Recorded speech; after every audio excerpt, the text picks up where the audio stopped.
Hello, ladies and gentlemen. Welcome to another walk and talk. And today's kind of a nice day. It's President's Day, February 19th, I believe. And I've been sick for about 2 days. Come down with a terrible cough and a cold, and I've been pounding the vitamin C, and I'm feeling a whole lot better, but I'm still not there. I'm still kind of weak, but I feel a need to get out and walk.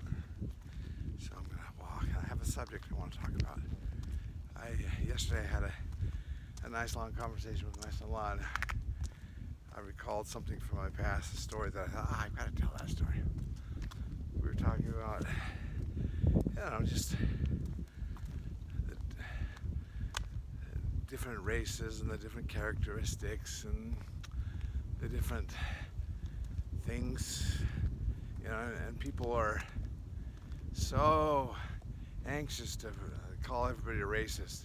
If you happen to notice, the way certain races are, so funny to me. But I had an experience. I've been,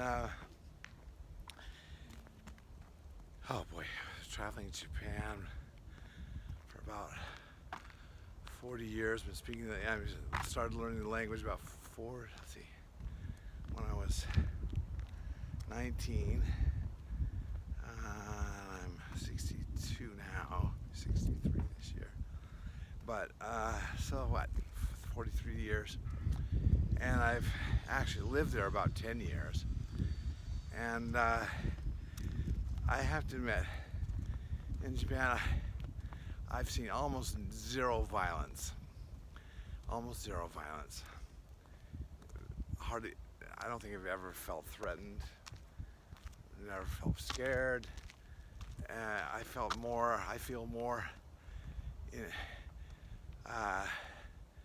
at risk at downtown Salt Lake City today than I do in Tokyo, in any part of Tokyo. It's one of the biggest cities in the world. Fabulous city. It's a great city. But I remembered an experience I had when me and my wife were living there.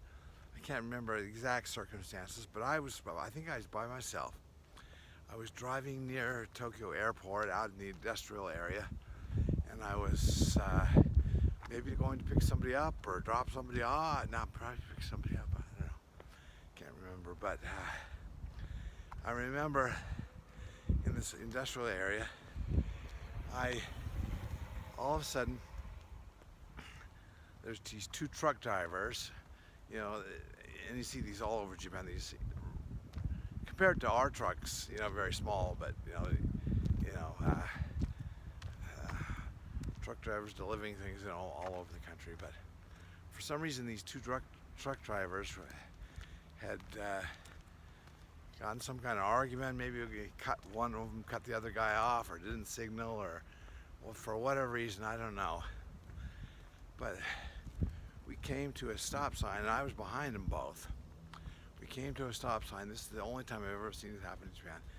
These two guys get out of the truck, young guys, get out of the truck, and they get in a fist fight. I mean, they're, you want a piece of me? You come out, and fist fights, boom, boom, boom, boom. And then all of a sudden the light turns green, which means all of us behind them are going to be inconvenienced and having to wait for them to finish their fist fight. Boom, boom, boom, boom, boom, boom. And they both look up, hold the light's green. They both jump back in their trucks immediately. They don't want to stop the traffic behind them. They don't want to inconvenience anybody. I thought, oh my heavens, this is so Japanese. It's just so great. But what makes their country great? They are taught from the youngest age that the worst thing you can do in life practically is be a nuisance or inconvenience to your neighbor. And so I thought, oh, that is so funny. And then people, for us to notice that about the Japanese, the way they are, the way they treat people, the way they interact in society, and to notice that is, whether good, bad, or indifferent, somehow racist. No, it's not racist, it's being observant. So we all have been interacting with the different races in our lifetime, and we all have some general opinions about how this race is or tend to be, and how this race is or tends to be. It's not racism, it's being observant.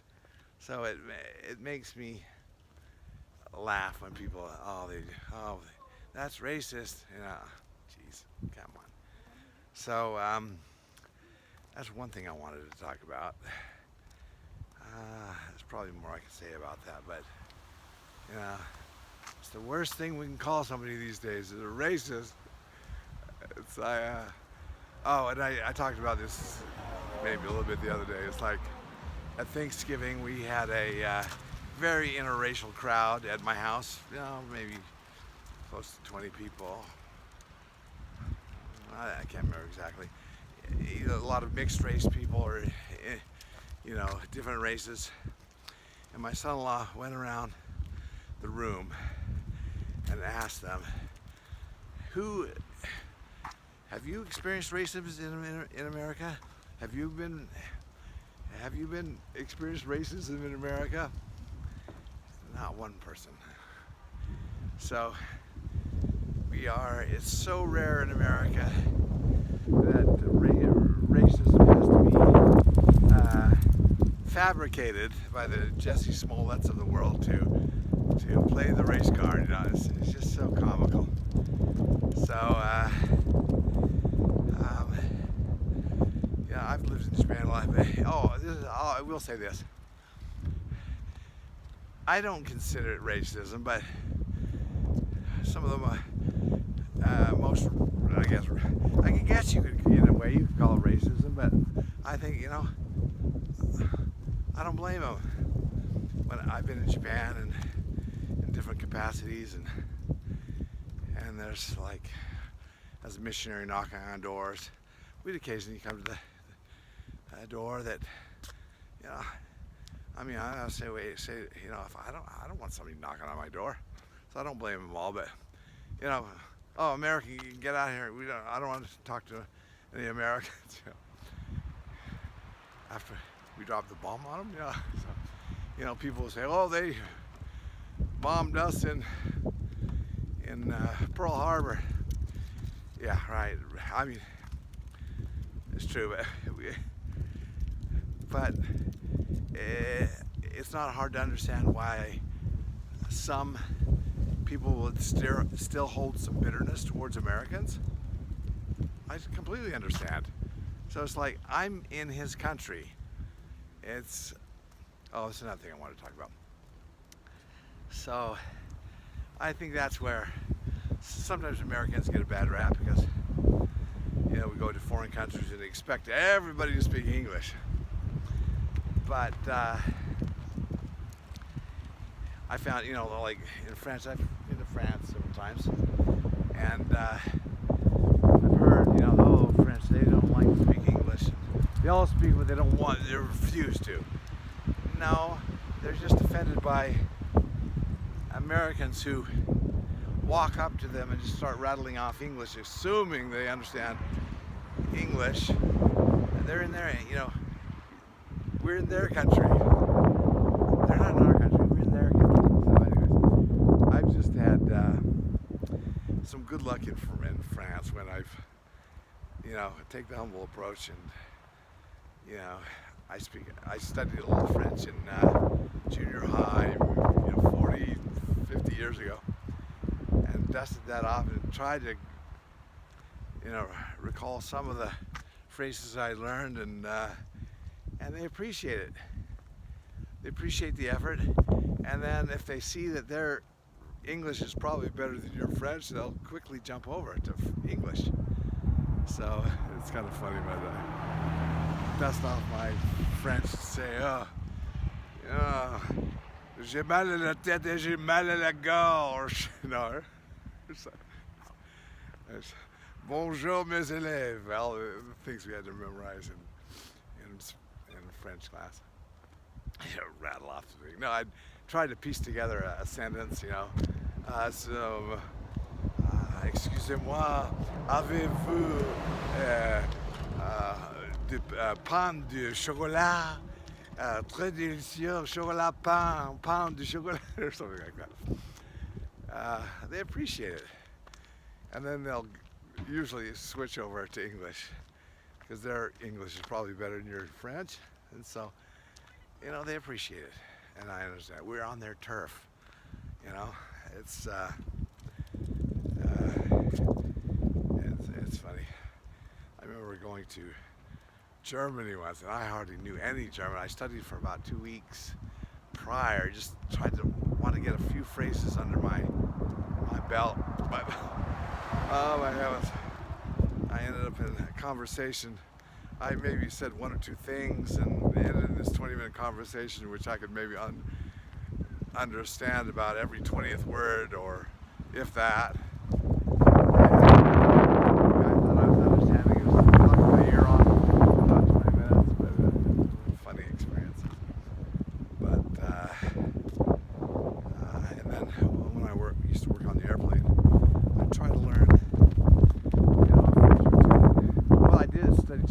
So I knew a little bit of Chinese. I could probably get something to eat, but you know, say a few things in Chinese. I probably would understand nothing. Zero, you know, maybe a word or two that they would speak back to me.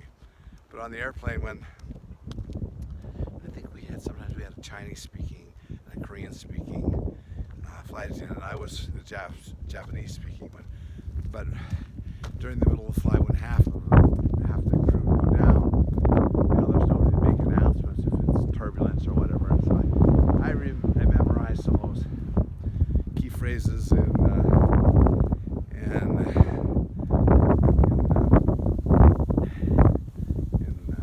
Korean and Chinese. So, but it was a fun job.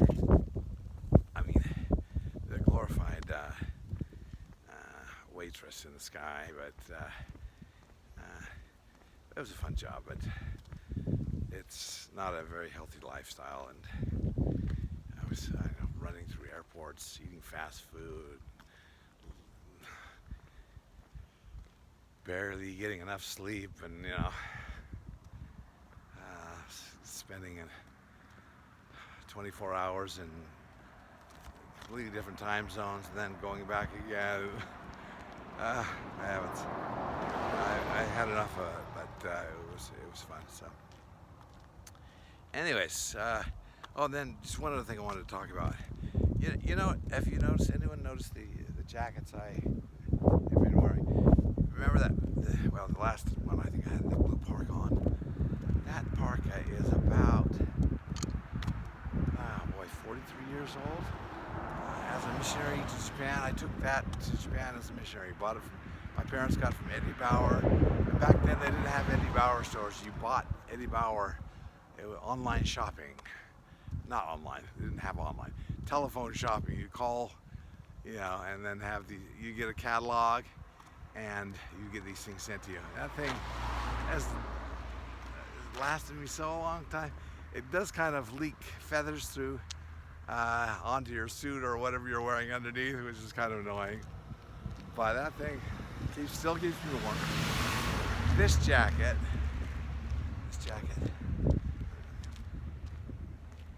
I got when I think it was around the year we got married, right before or right after. So about 1980, we got married in 1983, so I probably had some 1980. I got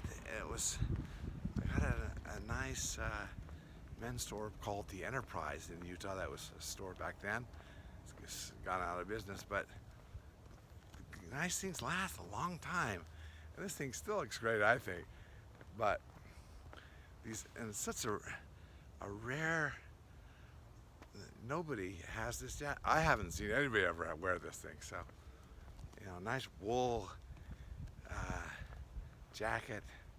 So like to, you know, buy nice things and then wear the crap out of them. Whether it be a car or, you know, drive the wheels off. Drive until the wheels fall off. I don't know. That's just my, I guess the attitude that I inherited from my parents. You know, you didn't waste anything. You didn't throw away anything. You only bought things when you needed them. You know, and we're kind of different. But anyways, all right. Well, that's my. I've talked 15 minutes. That's my deep thoughts for the day. Walk and talk, or whatever. But hope you enjoyed it. And if I think of something else today, I'll maybe chime in.